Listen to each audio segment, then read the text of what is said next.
Эти моменты уже история. Они повлияли на судьбу человека, семьи, страны, всего мира. Хроника 2017 года, которую удалось запечатлеть фотожурналистам всего мира. Одной вспышкой камеры на 152 снимках. Работа 42 авторов. Профессиональное жюри признало лучшими. Каждый год из десятков тысяч работ выбирают самые лучшие. В 2017 году таковым стал снимок, сделанный Рональду Шеммитом в Венесуэле 3 мая во время антипрезидентских выступлений.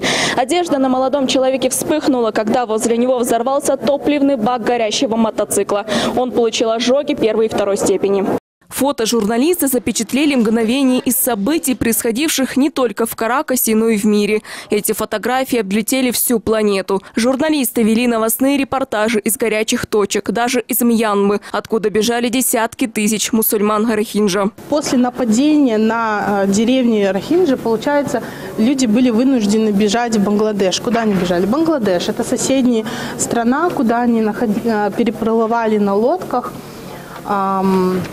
И переплывали они в основном дети и женщины, и в основном многие из них пострадали, потому что лодки были перевернуты. Например, есть один из случаев, когда перевернулась лодка из 100 человек, и 17 человек всего лишь выжило.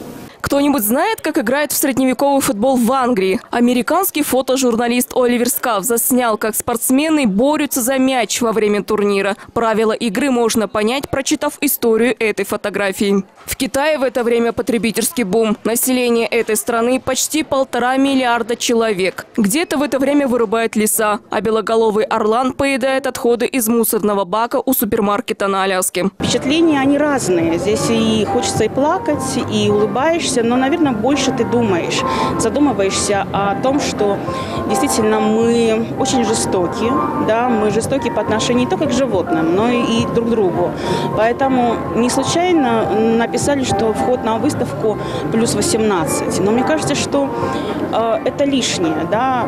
Дети, подростки должны видеть, что за пределами страны происходит, да, за границами того мира, в котором они живут. Проблеме экологии фотожурналисты посвятили немало работ. Горы мусора на полигоне в Нигерии, где так же, как и на бишкекской свалке, живут люди, собирают отходы на продажу. Кадры из жизни населения африканского континента посвятили проблемам современности. Может, эти работы вдохновят и отечественных фотографов вновь поучаствовать в этом престижном конкурсе.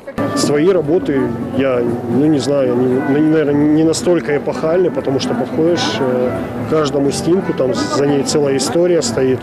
И это получается срез событий, которые проходят в нашем мире.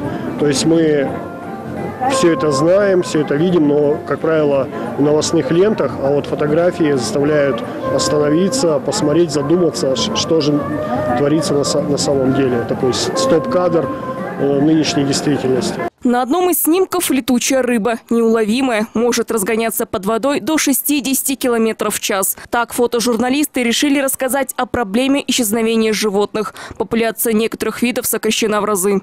На этой фотовыставке можно увидеть и открыть для себя много интересного. Этот снимок был сделан в Ботсване. Белого носорога спасли от браконьеров. Это исчезающий вид.